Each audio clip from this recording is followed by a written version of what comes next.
YOLO. That, of course, stands for You Only Live Once. It is what people say before they're about to do something stupid. Therefore, it's my life motto.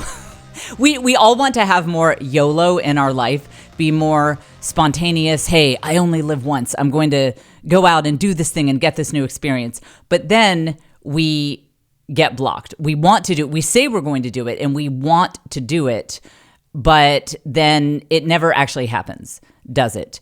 And I, on this episode, am going to tell you why. I'm going to tell you why you are blocked from being more of a YOLO person. And I will say, if you have young children, I mean, there's your answer right there. If you have babies and toddlers, your motto isn't YOLO, it's HIGD. Help, I'm going to die.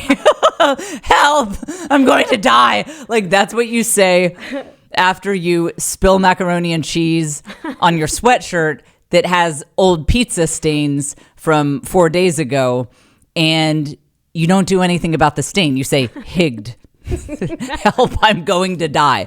So look, I understand some of you have lifestyle setups. There's not a lot of YOLO when you have young children. Again, unless you're referring to not showering for 4 days. But for those of you who maybe are in a phase of life where you could potentially bring a little YOLO into your life, but it never seems to actually happen and you're stuck in a routine and you never do anything out of the ordinary, that is what we are going to talk about today. I'm the expert. Am I not, Caitlin? Absolutely. I'm kind of the YOLO expert. And as she's living her YOLO life. Yeah, and I'm married to a YOLO kind of person too, which brings me to, so we always get to the main topic in the second half of the show. This YOLO topic will be in the second half of the show. In the first half, this will verify for you that I'm married to a YOLO person.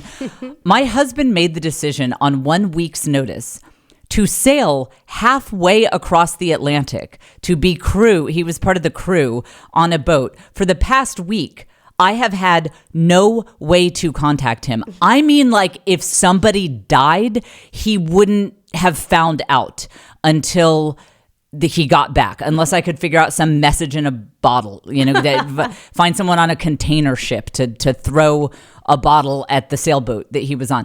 I have had zero. There's no way to contact people who are out in the middle of the ocean unless they have Starlink, which this boat didn't. I shouldn't say there's no way. I should say maybe the people on the boat didn't want to pay for Starlink is what I'm trying to say. And so I did a YOLO thing. On 24 hours notice, I bought tickets to fly to Denver to go to a Taylor Swift concert with people I'd never met, while my husband was on a boat and I couldn't run this by him. So Joe got back to land. He just got back and he was looking at my Instagram like, what? Like, wait, Jen was at Taylor Swift? Did Taylor Swift come to Austin? Wait, no, this is geotagged on Instagram as being in Denver. Who was watching the kids?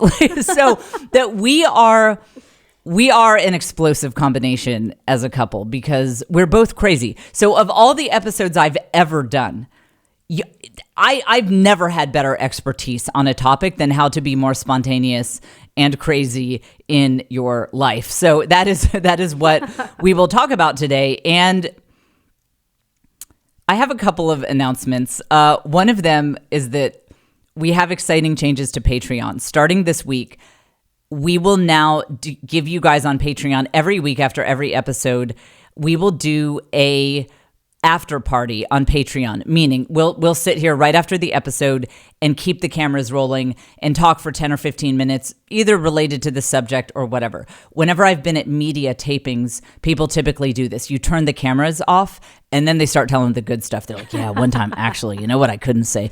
So we will start doing that. I personally, for the people I follow on Patreon, that's the kind of thing I would like from them. I think that you guys will like that better. So we start that now. That is on Patreon. The link is in the show notes, patreon.com/thisisjen. What we used to offer was full video episodes. We are now YOLO. We're now putting them on YouTube. And for the people who are watching this episode right now on YouTube, both of you, you will see that I deserve the low engagement that I get on YouTube. If you look at what my studio background looks like right now, by the way, I don't even know the address of my YouTube page. But I bet, do you think if they search for Jen Fulwiler podcast, they could find, I mean, how do you find my YouTube? I don't know. I don't know, but it's there. This background is literally the worst podcast background on YouTube. If I had more time, I would actually do a contest that if you can find a worse podcast background, you win something. You get free tickets to one of my fall tour shows or something. I mean, it's so bad. And what's worse about it is that it's actually my best effort. So for those of you who don't want to look up my YouTube because it's too depressing, it's just, you hate to see someone who puts this thing out there and it gets 20 views. And that would be understandable. That, nobody wants to look at this page. What you will see, I mean, it's actually easy to describe. You're not missing anything if you don't look this up on YouTube. I have a green screen curtain behind us. And then I took a piece of paper because Caitlin and I are busy. We were kind of in a hurry. So I just took a piece of 8x10 paper. I wrote under construction on it. And then I thought I'd jazz it up with a picture of a hammer. At which point it occurred to me, I've never drawn a hammer before.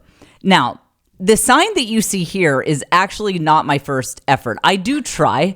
I believe in excellence. And so the first hammer that I drew under the under construction sign looked a bit phallic, which is not easy to accomplish when you're drawing a hammer. I mean, I don't know what a psychologist would say is wrong with me that first one turned out that way. But now we have a second effort at it. And I mean, it looks like a skinny bird or something. So what we're learning is I don't know how to draw hammers, but I was tired of messing with it. So I took Scotch tape. I wanted to pin it up to make it more solid, but I couldn't find safety pins. So I just took Scotch tape, and not even the clear kind like you use for Christmas gift wrapping. This is the opaque Scotch tape, and I didn't even get it level. So we have kind of a sideways under construction bizarre image that's supposed to be a hammer but is really not under the under construction sign taped to green curtains. I deserve my YouTube failure. I complain about having no engagement on that platform, but now we see why. I get what is coming to me here. So we haven't officially launched the YouTube. We're redoing the studio. This is actually not the permanent thing that we're going for. And as I said last week, would a different person have waited to launch the YouTube until they don't have the absolute worst studio setup on this entire platform? Yes, they would have. But my life is chaos. This brings us back to the YOLO premise. I do more YOLO than planning. And I just shot off my mouth and announced this. And then I realized, oh yeah, Caitlin and I are both busy. I mean, she has 4 kids. She has a lot going on. I have 6 kids. I have a lot going on. My husband is out at sea because we're 1815 vibes over here. Can't contact him. So I'm in single parent mode. So I said, I don't know. Look, yes. Wouldn't it have been great if I could officially launch the YouTube, like send the email out to the email list, put it on social, and the studio looks amazing. So it's like, oh, you check out my YouTube and look at the fancy new studio. Yeah. That would have been the way to do it. But do we not learn on this podcast, just take massive action. Just be scatterbrained and just move forward, and everything will be messy and chaotic, but you will get a surprising amount of things done in a very messy and chaotic way. Okay, before I do the official show intro, I do want you to know I am in Chicago on July 30th at Zany's Chicago. We're doing something special with that show. We're taping it. I might be showing it to important people. So come out and laugh very, very loudly at my Chicago show. Austin, my showcase show with me and other comics, but I do the most time because it's my show, is September 13th at Cap City Comedy Club in Austin. Oh, it just occurred to me. I don't think the Austin tickets are on my website. Again. In the show notes. Mess. Oh, yeah, they are. They're in the show notes. The Austin link is in the show notes. Caitlin, would you remind me to Oh, yeah. I'll have the team put it on the website. But Chicago is on my website. You can get the Cap City tickets in the show notes or at capcitycomedy or something.com. And whatever, guys, look in the show notes. It's a little bit chaotic over here, but Austin, September 13th, Chicago, July 30th. And I announce my fall tour. Yes, you'll see the image. You'll see the artwork this Friday. Yes, the week of the 24th, tickets go on sale for my fall tour. So watch this podcast closely. Watch my social media closely. Fall tour is being announced the week of the 24th, which as of this podcast airing is the next week. So anyway, welcome to the Jen Fulwiler Show, the show where the most common compliment we get is that it's an acquired taste. And now you see why. As usual, we get to the main topic in the second half of the show. We are coming to you from Austin, Texas, and I am your host, Jen Fulwiler. I'm a stand-up comic, best-selling author, and mom of 6. I had 6 babies in 8 years. This is the podcast where you learn the art of the village hustle, being a hot girl boss who knows that love and family and community are the foundation of all true success. Caitlin is our executive producer, and we publish new episodes every Wednesday morning. And I love your Apple Podcast reviews. We got a new group of them this week. I don't have time to read them all because we're 11 minutes into this episode and I'm just now doing the intro. So sorry I can't read them, but I posted them on my social media, on Instagram stories, Facebook stories, because I was so excited about them. I read everyone personally. So keep the Apple Podcast reviews coming. Okay. Whew. All right. Before I tell you about my husband's sailing trip and our YOLO lifestyle, I have to say, so I mentioned that Friday, this Friday, whatever date that is, Caitlin, could you find out what date that July? So today's the 18th. Can you look at a calendar? It's 21st. Okay.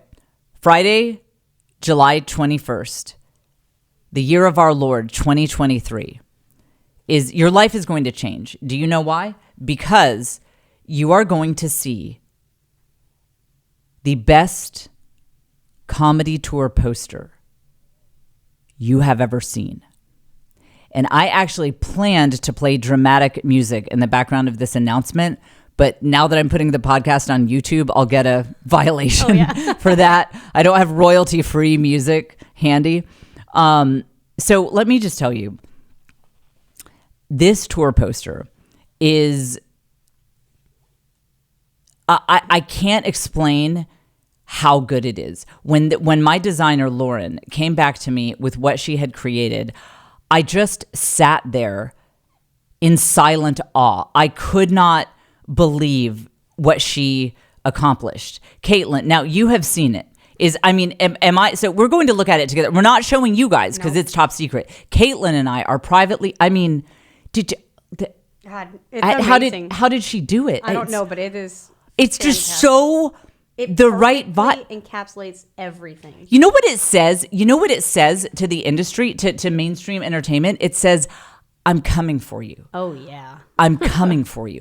And I actually told her, I said, pretend that I'm in a movie about where I'm an assassin.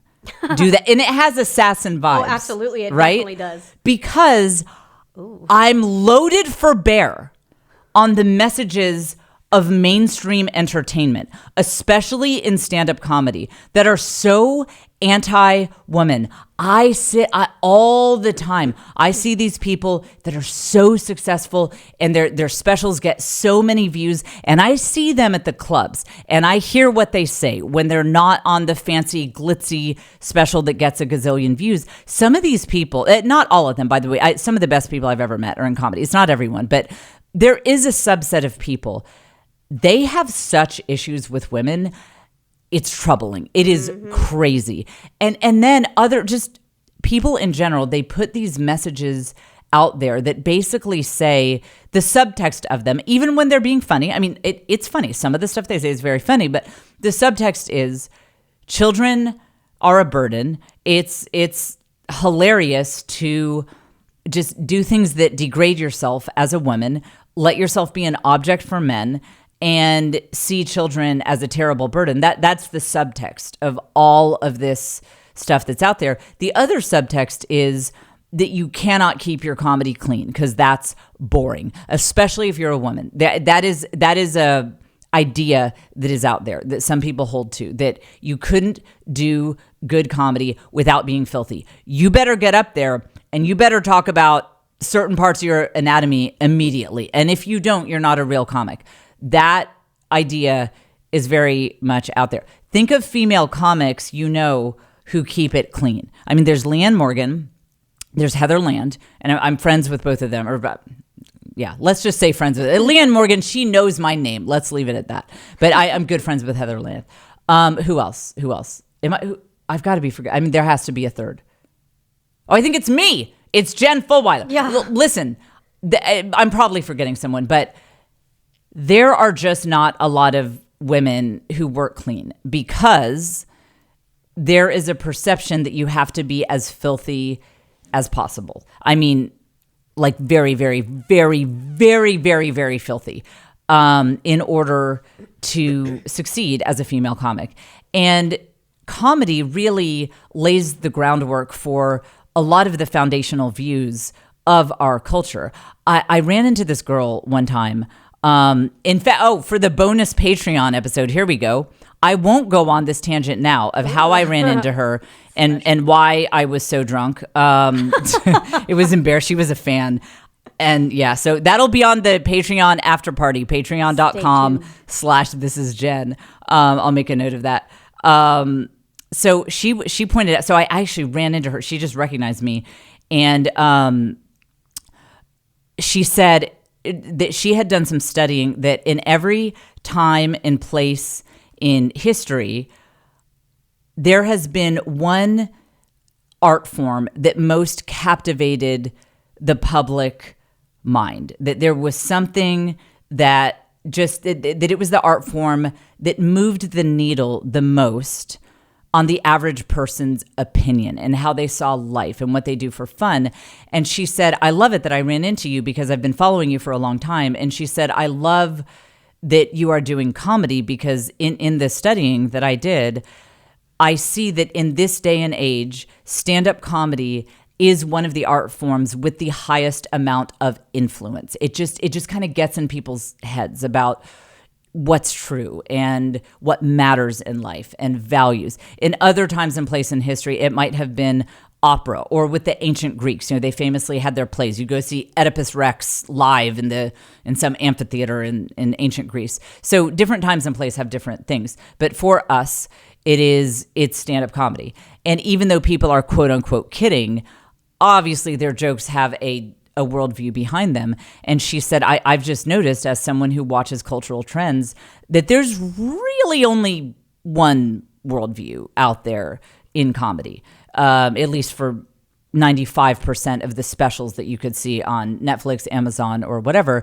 And she said, I love it that you're just bringing a different perspective. And it seems like even people who don't agree with you would say, hey, at least it's different. At least it's someone bringing a different perspective and talking about something different than, their anatomy and their Tinder dates and how many people they've hooked up with in the past 24 hours, and just like bringing something different. So all of that said, I occasionally get tired of the battles that I have to fight, making headway in entertainment when you're doing something totally different. I don't have much of a network. I don't get invited on the cool kid podcasts. Even though I'm actually friends with a lot of those people, and they're cool, and I like them a lot. The big comedy podcasts, I want to emphasize, those aren't really the people I'm talking about. Their podcasts are great, and I like them a lot. But well, actually, I was on probably the biggest comedy podcast. But okay, but in general, like there's a lot that I don't do the rounds on, and part of it, it's not that they dislike me. I think I'm just, because my style is so different and my lifestyle is so different, we're just in different circles. We're just ships passing in the night, and it can be a slog, and it can get wearying to constantly fight this battle and fight it mostly alone. And with this fall tour, where the artwork will be revealed this Friday, cities revealed on Monday, I decided I'm taking it to the next level. I'm just kind of openly coming for everyone. I'm here. I will make a splash or I will die trying, because I want my perspective out there. Like people think it's interesting when I go up at Austin comedy clubs that I talk about family, but I don't complain about my kids. And I don't come at my comedy from the premise that my kids are annoying and I can't wait to be away from them. And they're like, wow, I don't think I've ever heard a mom comic come at it from that perspective. And of course, that makes it harder to write material. It would actually be easier to come up with material if that were my premise, but I try to keep my comedy authentic, and that's just not my experience. So all that said, my energy right now is I'm coming for you. I'm coming for you, entertainment industry. And so Villain Era, we did an episode a while back with that name, Villain Era. It's one of our most popular episodes. So I'm in my Villain Era, and I wanted a tour poster that says Villain Era. It's very hard to get what you want with designers because there can just be miscommunications. People have different visions. And this gal, Lauren, she's out of Chicago, Lauren Covey, the way she nailed it. I mean, you just wait. Watch my social. Any social media platform. Actually, just Instagram and Facebook. You can't really announce artwork on TikTok. I guess I could think about it. But okay, Instagram and Facebook. I will be posting it for sure. Probably Threads and Twitter. Just see if you don't think that she nailed the Villain Era vibe like no one has ever nailed a vibe before. I also have to give a shout out to the Minneapolis-based photographer Catesy of Catesy & Co. I went to Minneapolis just to have her shoot me. So it is also partially her that she got the photo for it. That's Catesy & Co. You need to use her for all of your photography needs. So Friday, what did we say that date is? The 21st? Friday the 21st. Friday the 21st of July, 2023 AD. You will see what it's like when a comedian tells a designer, I want a poster that says Villain Era. And the designer hits the ball out of the park. Mm-hmm. So when you see it on my social, Facebook, Instagram, feel free to leave a comment. I would love for you to leave a comment. Whatever you want to say. It could be, this is the best tour poster I've ever seen. It could be a comment like, this is the most amazing tour poster I've ever seen. Make it your own. I don't want to tell you what to say. I don't want to, you could say, this is by far the best tour poster I've ever seen. I mean, just really make the words, play with the words until you find something that feels right for you. We're going to get some big words in there. Big words. This is the most spectacular. You could use multisyllabic words. I mean, really, whatever. So feel free to leave a comment. I will be heavily engaging with this social media because I am just so excited to share this poster. And I probably will get haters too because it's not the most, it does say Villain Era. And not everybody likes a Villain Era vibe. So I already know I can predict what the comments are going to say. Oh, and you call yourself so whatever. The haters will be out too. It's going to be a carnival.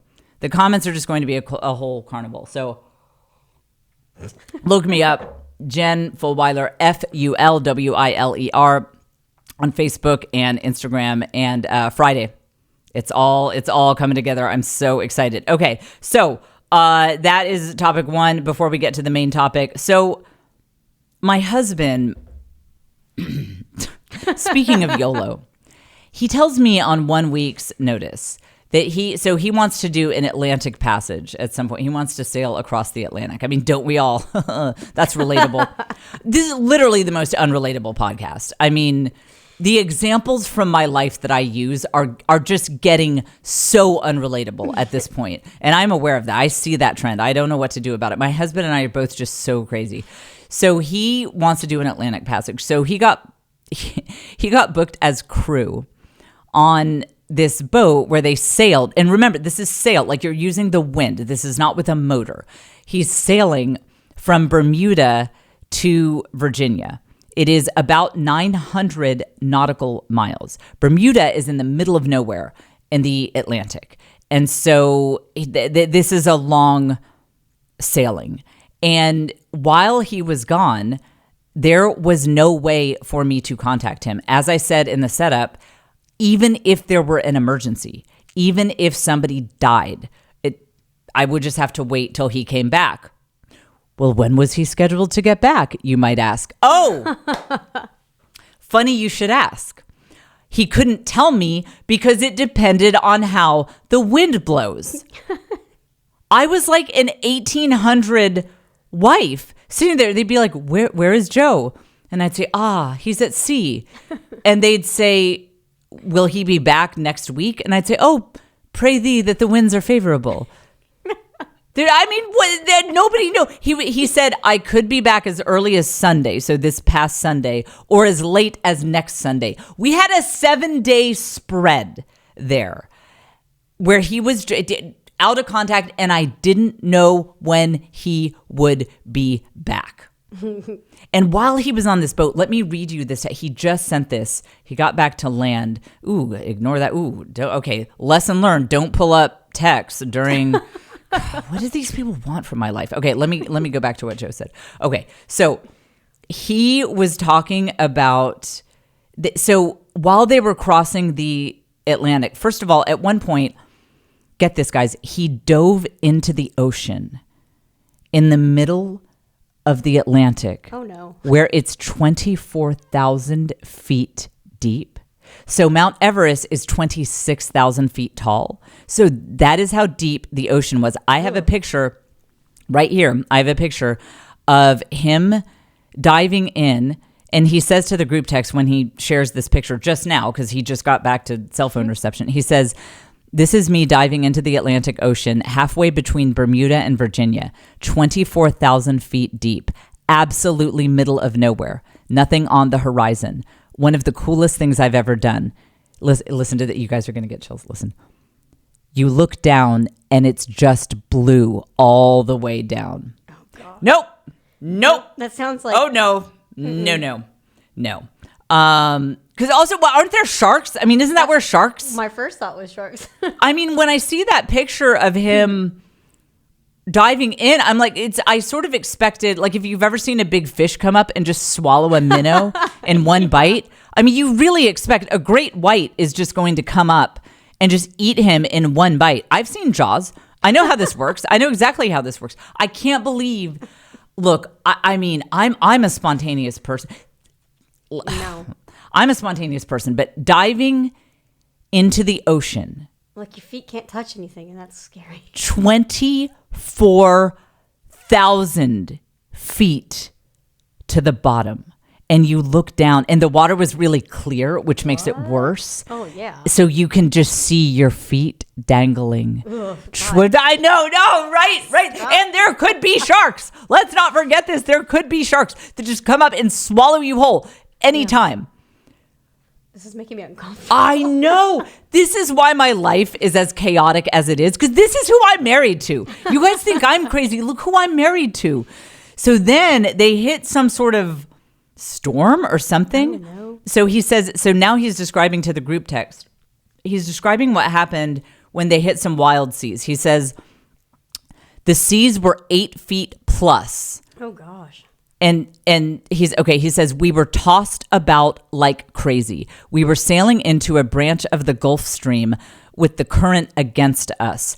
I would have been thrown from my bunk without the lee cloth. So I don't know what a lee cloth is, but he was in bed and would have been violently thrown out of bed if he hadn't been strapped down. And he's like down below. There's no window. So you're just in a small boat, in a small enclosed space, having an experience like you're in a washing machine. I mean, this is the washing machine experience that he is in. Okay, so he says, I would have been thrown from my bunk without the lee cloth. I often got that stomach drop feeling you get on roller coasters. And we kept getting knocked over maybe 30 degrees or more by the waves. Okay, much more, and the boat sinks. And again, 24,000 feet to the bottom of the ocean below you. And you can't really, I guess they have radios, right? They can contact help, but But here's the thing. The Coast Guard, the first word in Coast Guard is away. coast. Yeah. Coast. So they only patrol the coast. They don't come get you. If you're in the middle of the ocean and they call the Coast Guard, you know what the Coast Guard does? They pray for you. Yeah, right. That's all they do because Not they our can't jurisdiction. it's like, they can't get out there. Helicopters don't have enough fuel to get out to where they were. You just say a prayer. I mean, there might be some tanker coming over maybe that in 8 hours could get somewhere near you, but that you're on your own. That was the other thing. If he had a medical emergency, you just die. You just die. They have body bags on these boats. Oh no. Yes, because if you die, there's nothing they can do. You just put the wow. Yeah. Okay, At so least you came back, I guess. I'm not. And he was sailing through the Bermuda Triangle. People People DMing me on Instagram were like, "You are a very chill wife. That your husband was going through the Bermuda Triangle for an undetermined amount of time, and you had no way to know what was going on with him." Or if he got sucked in. Yeah, right. I mean, a lot of people, and it's funny. One of my daughters said, when I was young and I heard about the Bermuda Triangle, I always thought it would play a bigger role in my life than it has. That and quicksand. I just thought this was going to be a real issue. And she said, but maybe, the Bermuda Triangle actually might end up, this might end up being significant for me. So, okay, I'm not done with his text. He says, okay, we kept getting knocked over maybe 30 degrees or more by waves. And listen to this, Caitlin. And it was dark and raining. And the wind kept changing because it was swirling around us in a squall. No moon, completely dark, surrounded by a dark cloud fog, middle of nowhere, lightning all around us. God, that's so scary. That's so scary. I'd be like, somebody save me. I mean, but then your next thought would be, nobody can save you. Well, and true, you're 24,000 feet to the bottom of the ocean. Like if this boat sinks, it would take like an hour to even hit the bottom of it. No, that's... And, with the Ocean Gate thing, it's like we know that the ocean is angry, at like bored white people who are sailing around and messing around in it. We've got orcas attacking yachts. I mean, it wasn't... I would be freaking out. I don't freak out at a lot. I think the lightning is probably what would have put me over the edge. Well, you have that big old mast, Yeah. I mean, so that's what my husband has been doing. And so now, this is one of the ways we make our marriage work. So we've been married 20 years. And one of the things that is interesting about us is that we've had our ups and downs. I want to be very clear. We don't have a perfect marriage. It has not always been smooth sailing, so to speak. Good pun. It has not. Do not idealize anything I'm saying here, because we have had plenty of ups and downs. You can imagine two people who are this chaotic. Like, it's not. Sometimes we've had some issues. But I will say we have a good marriage, and Joe and I still act like we are dating. When people see us, there is that spark there of people who just met and are just a couple weeks into their relationship. And this is after 20 years. We've actually been dating for 22 years because it took him 2 years to figure out if he wanted to propose. That wasn't getting old. That was amazing. So we've been together 22 years. And I think our secret to acting like it feels like we're dating. We are very, we're just very excited by life and by each other. And my husband has a very youthful vibe. We talked in the podcast episode called Ageless. I was talking about age and that sort of thing. And my husband has this very ageless vibe to him. He doesn't seem old, but he doesn't seem young, but he does have this sort of eternal youthful vibe to him. And the way you get that which adds a great spark to your life and to your relationship, is you get very, very comfortable with who you are. And you get very, very honest about what you would like to do in life. And that is harder than it thinks. I said in the last episode, a lot of us naturally assume that whatever we want to do must be bad. I could theorize about why, but I'm not going to go on that tangent. Hit the I'm not going to go on that tangent sound effect. And that is royalty free, so YouTube does not need to give me a violation for that. Or if they did, honestly, as you guys know, I want to get banned from YouTube, save myself the embarrassment of my horrible engagement on that platform. Okay. So, when you constantly assume that everything you might want out of life that is exciting for you is bad, you end up in a prison. And you think you're being virtuous because you say, gosh, it sounds really fun to do that thing. And I would like to go for that. That would be fun. And then you think, wow, I need to flog myself and wear a hair shirt and say 30 Hail Marys because obviously what a sinful, vile person I am because I thought about doing something other than playing blocks on the floor with my toddler. What a vile human being I am. So you end up just jettisoning any dreams or goals or fun in your life. So you think you're being virtuous because that's what the Instagram influencers tell you need to do. They're like, have you seen that viral thing? They're like, you only get 18 summers with your kids. That makes me like, it makes me ill. Yeah. It makes and it's just like it's such a culture of death idea. Yeah. No, I'm going to be hanging out with my kids a lot more than 18 summers because we're like all of us know that family is what it's ultimately all about. Yeah. And yes, I know life can get crazy. My kids might need to move somewhere else for whatever, but you know what? I will just set a goal to make enough money that I can afford cheap plane tickets to go visit them and we can see each other. Like, listen, I don't only have 18 summers with my kids. Let me tell you that. That is not how life is playing out over here. I have the rest of my life with my kids. Yeah. I mean, and so people, they put these crazy ideas in your head that you have to just manically fixate on gazing into your children's eyes every minute of every day and not pursue anything that you might actually want to do. The irony of that is very often that leads you to become an annoying mom. It's you hyper fixate on what's going on with your kids. As they get older, you're all up in their business all the time. And kids love it when their parents do interesting things. My kids have gotten so much mileage out of their crazy father being out on a sailboat. I mean, they just couldn't wait for their friends to ask when their dad will be back, and they could gaze into the distance and say, depends on the winds.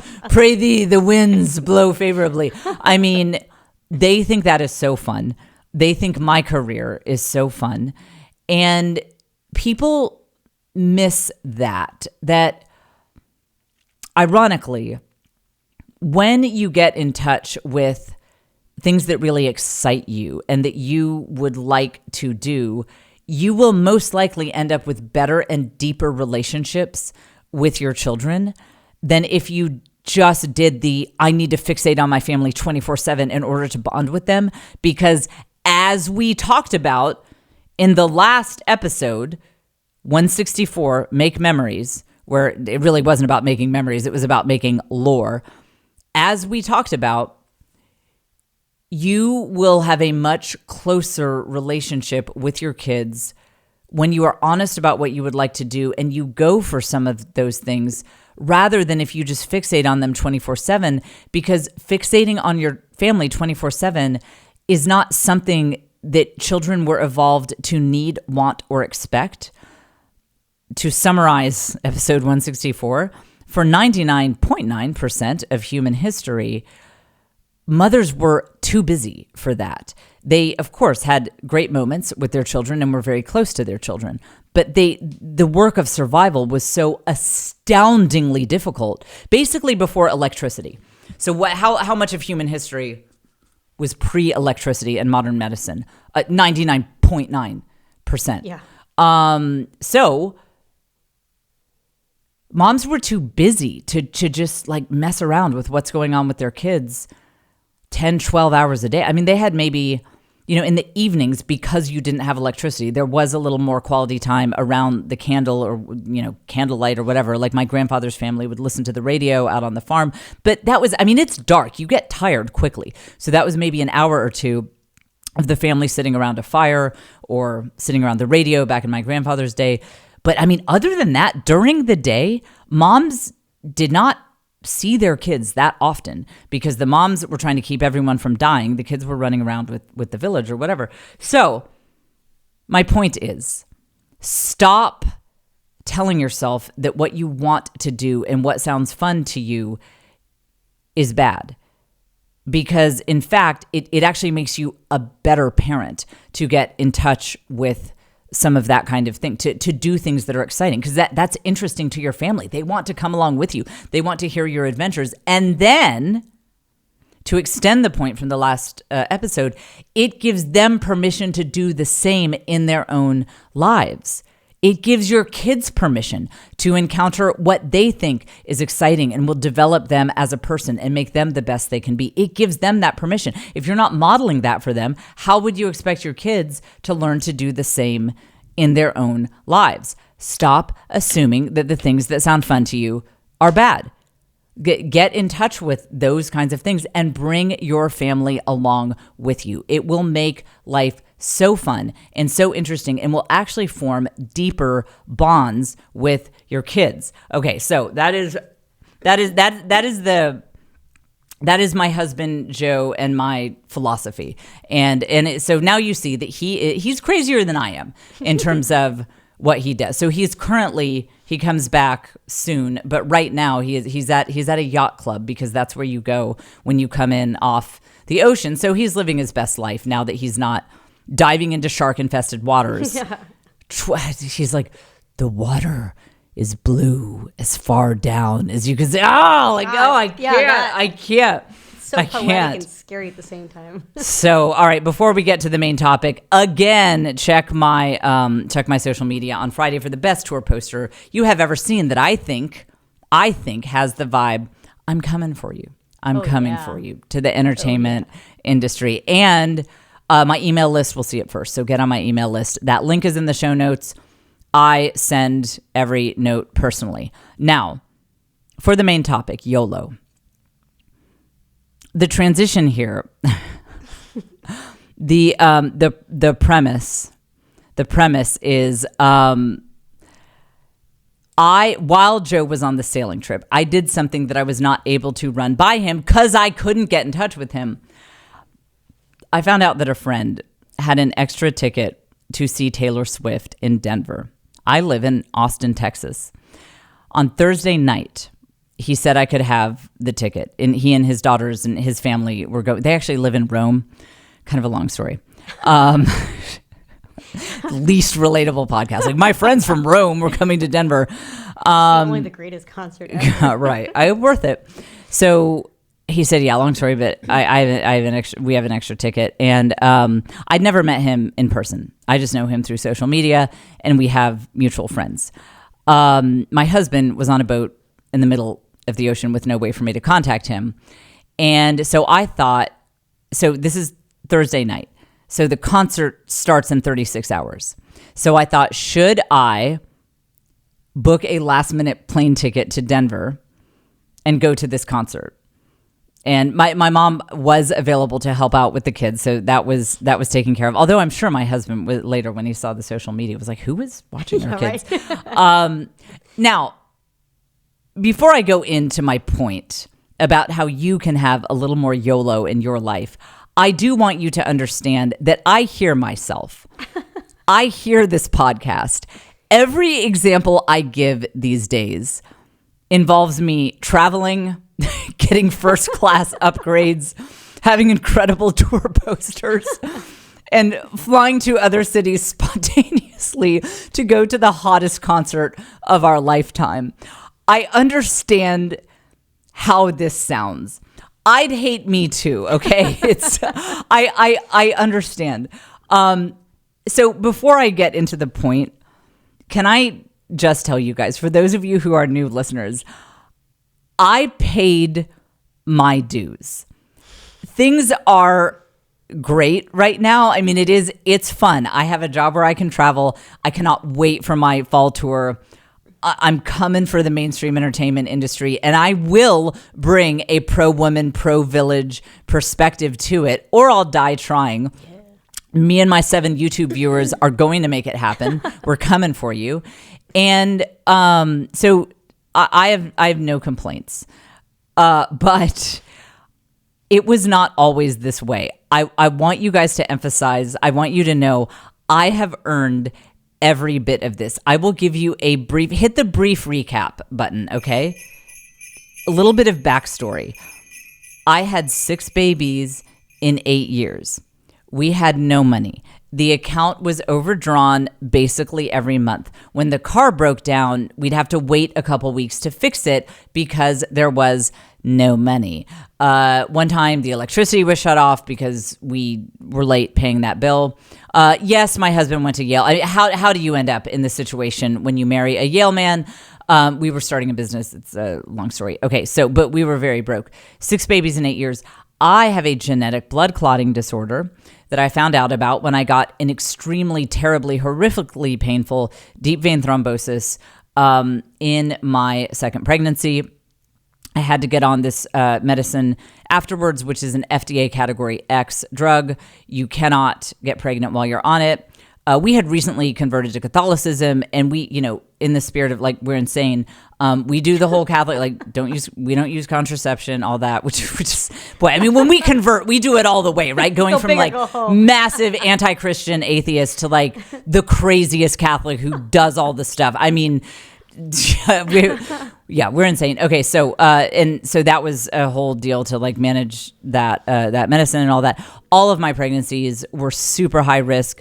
My doctors hated me, just openly disdainful of my life choices, because they obviously told me to stop having children after my second pregnancy. They were like, this is going to be bad. The wheels are going to come off. You have this clotting disorder. And you know what? They actually turned out to be right. In my sixth pregnancy, I got bilateral pulmonary embolisms. My lungs were slowly filling with blood clots. And what was really fun about that is that I was already on blood thinners. So there's not much more they can do. I walked around every day. I was 22 weeks pregnant. I progressively could not breathe more and more each day. And they said, if we're not able to fix this, you'll just slowly die. I mean, we'll literally watch you die. When I was admitted to the hospital, they were like, we don't know which way this is going to go, to be honest. You might not be alive tomorrow. I mean, we just don't know. Scary. You know what's funny though, Caitlin? My life was so hard that I loved it. I mean, I was like, if this is what it takes to get a break, we were homeschooling. I had 5 little kids. I had no help. I was ground down to the bone. Speaking of, how at the beginning I said, some people have YOLO. When you're in that phase of life, you've got HIGGed. Help me, I'm going to die. That was literally my motto. Honestly, I was like, I will take a 50-50 chance of death to get a break. That hospital was nice. I had a view. Of some nice trees. I could order room service.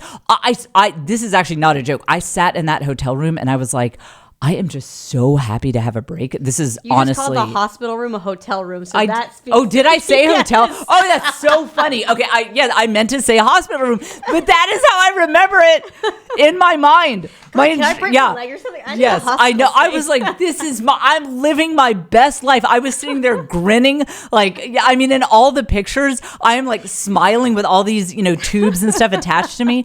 No, it was wonderful. And it was an ordeal. And then I ended up back in the hospital because the blood clots were getting worse and they thought I was going to die again. My resting heart rate was 120. It was just wonderful. It was just so, gosh, I needed that break. I mean, other than the fact that I did feel like I was slowly suffocating 24 hours a day, that's unpleasant. It was pretty great. And then because they induced labor too early, I still am deeply angry and resentful about this. They induced labor too early, and my son was he was full term, but we induced labor too early. Anyway, he had tears in his lungs. He was in the NICU for over 2 weeks. He almost died, and due to pure it was medical decision. He was a perfectly healthy baby. We just induced too early, and I know it's fine. I know it was a complicated situation. I kind of blame the doctors, but it was a complicated situation. We all had tough decisions to make. I had to get 24 blood draws from the same arm during labor. For some reason, they didn't put like a stent or whatever in. I think the doctors kind of wanted to punish me for breathing recklessly. We told you after number 2. My veins were black. They had to start going in my hands. So my hands were black, and the veins in my arm were black. And then the baby's almost dying, and then I have to go back to homeschooling now 6 young children with a baby who just barely survived the NICU. During those years, I would cry many nights before I went to bed, because going to bed meant that I had to face the next day. And it was so hard.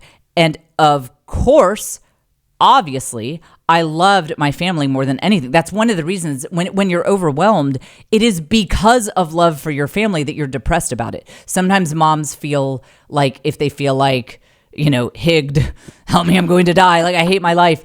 They struggle to talk about that with friends or publicly, or talk about it on Instagram stories or whatever, because they think it sounds like you don't love your family. I always take it as an indicator of how much love you have for your family. If you didn't care about your family, you wouldn't be that depressed. That's why you're depressed. That's why you hate your life, because you're not living up to the standards that you wish you could for your family. Of course, it doesn't mean that you're not thrilled to be a mom.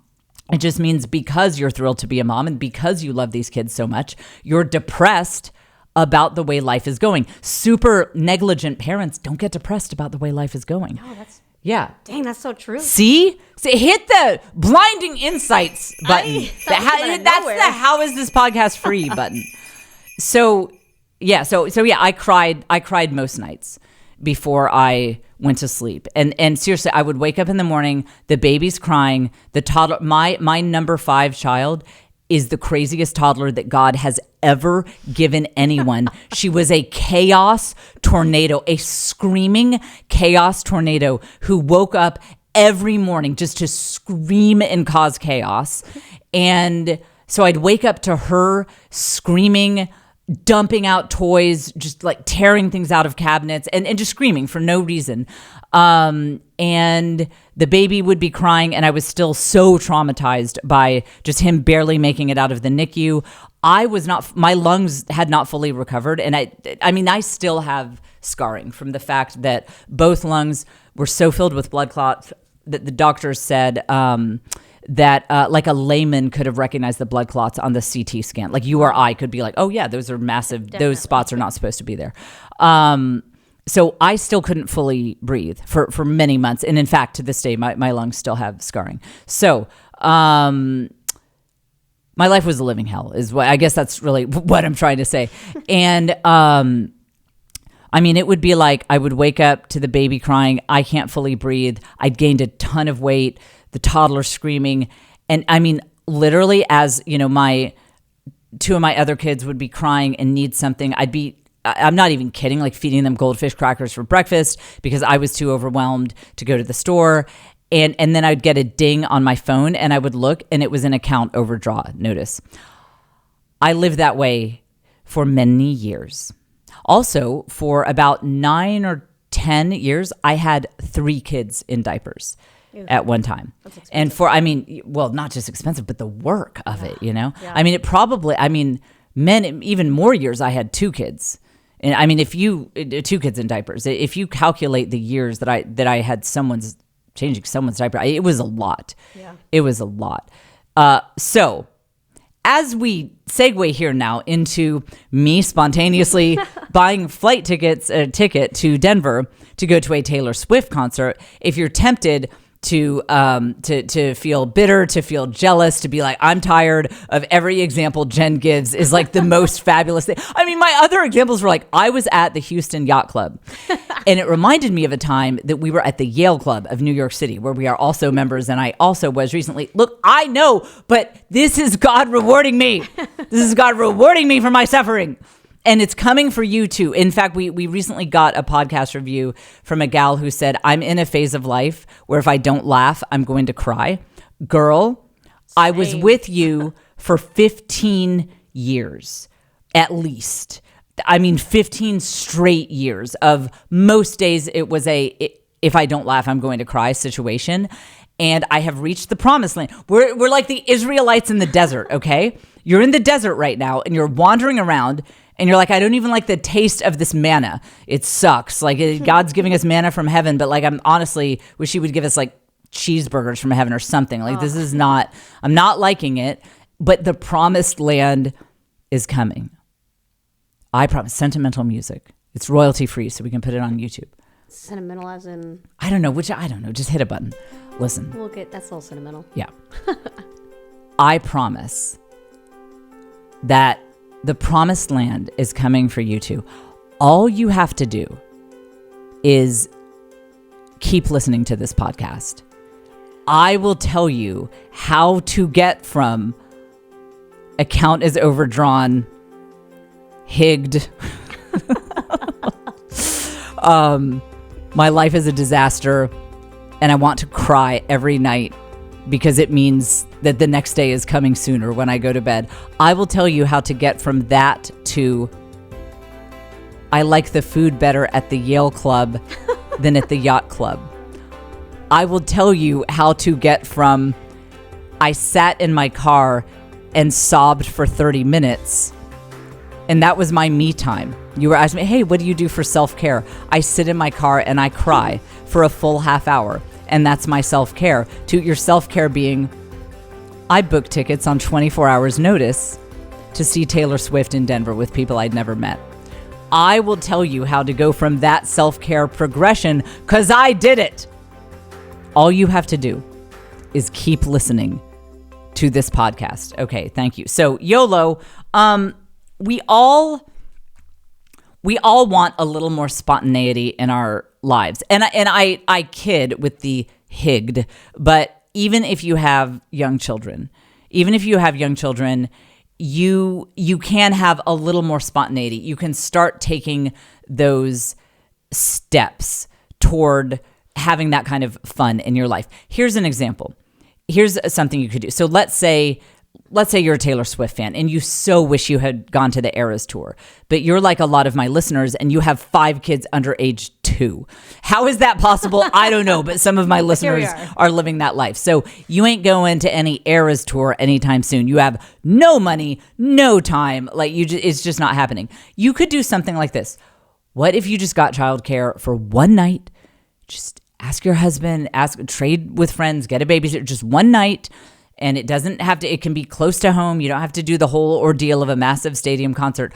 What if you did, and Caitlin and I are going to do this. She doesn't know this, but we're doing this because she's going to, you haven't heard this, Caitlin, but you're going to say it's the best idea you've ever heard. Right. What if you did a karaoke party just at your house, but it's all Taylor Swift. It's Taylor Swift karaoke. Every song has to be Taylor Swift, and it's a karaoke party.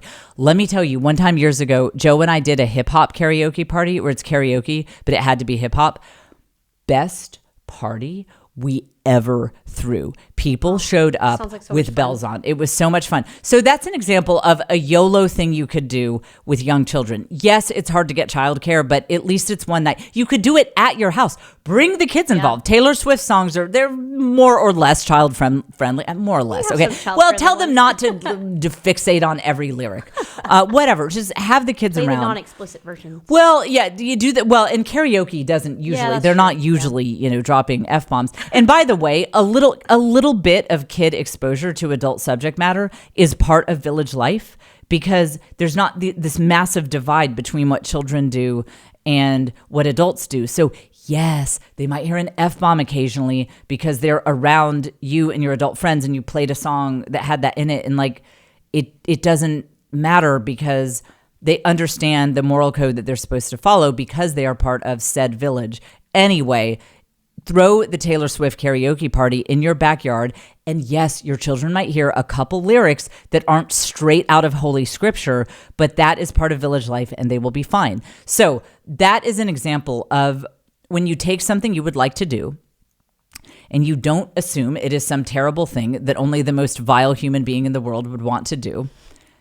But you realize just logistically, you just can't. You don't have Jen Fulwiler's life just yet because you haven't listened to all the podcast episodes. When you've listened to 150 episodes, you actually get automatic membership to the yacht club. You start living this life.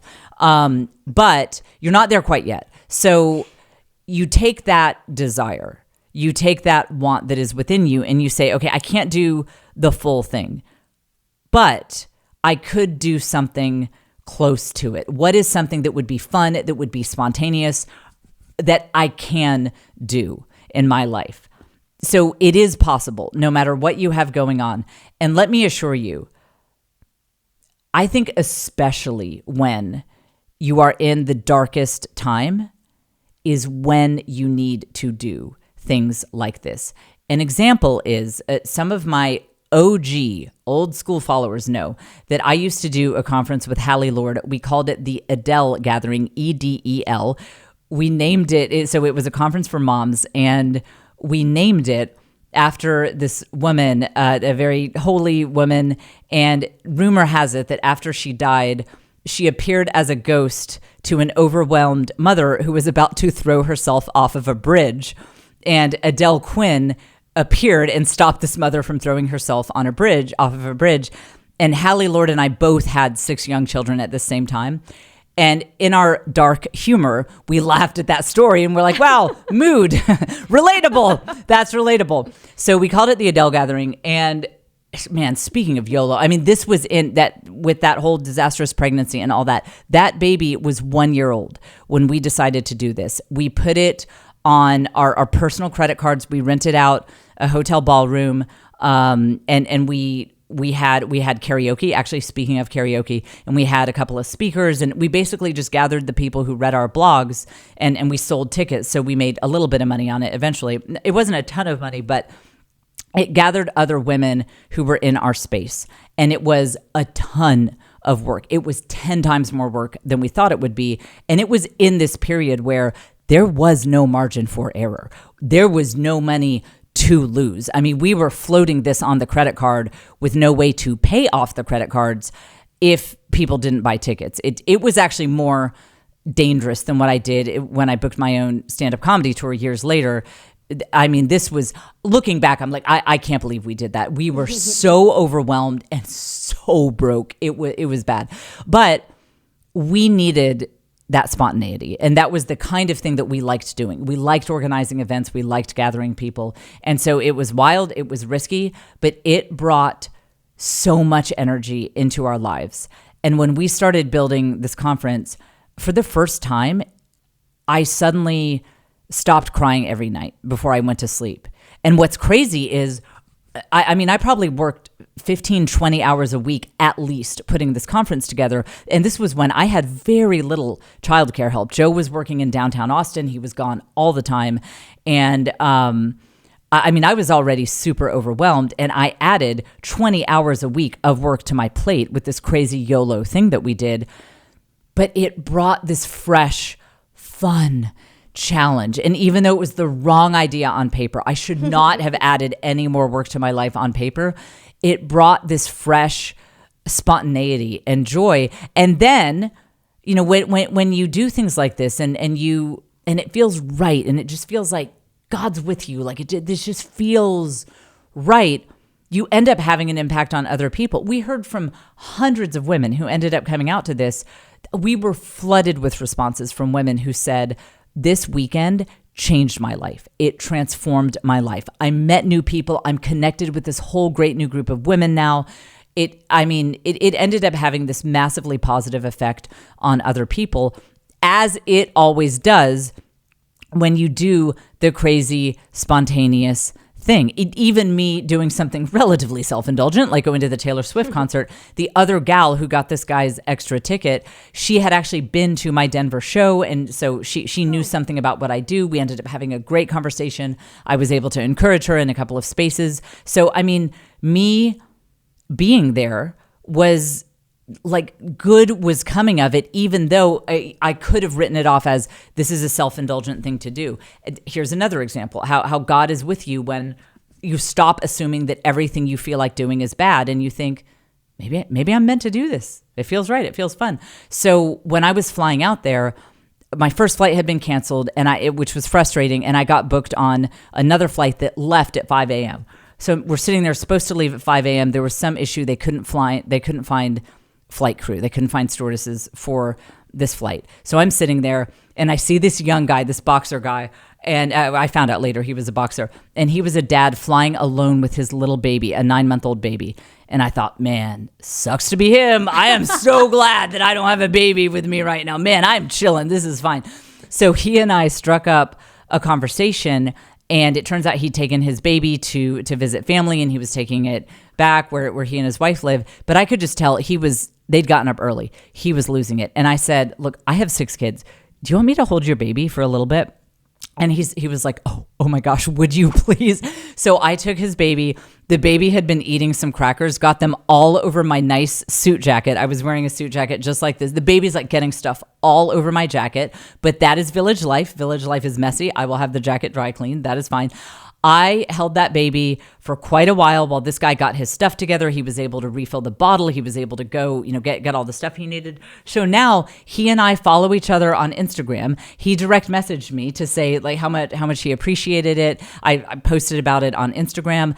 And I really think that I made that young dad's morning so much better. And I wouldn't be surprised if we end up connecting, like he comes to a show or I support his boxing somehow. I mean, who knows? Maybe the whole thing was that I was meant to meet this boxer and I was meant to help him at that moment, and going to a Taylor Swift concert was just a side product. See, God is going to work in really crazy ways when you start being honest about what you feel moved to do and just doing it. I guarantee you that young guy was so happy that I spontaneously booked the ticket to go to Denver because I was able to help him. And I was bold enough to say, you look like you need someone to hold your baby. Do you need me to? I have 6 kids. Do you need someone to hold your baby?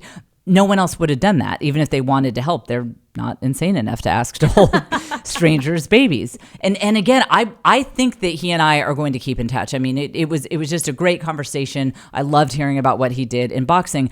All sorts of stuff like this happens when you YOLO your way into these kind of spontaneous things and you stop assuming that things you feel moved to do that sound really fun to you are bad. And you think, maybe I'm being prompted to do this because, it would be fun for me, but maybe I will end up being of service in a surprise way.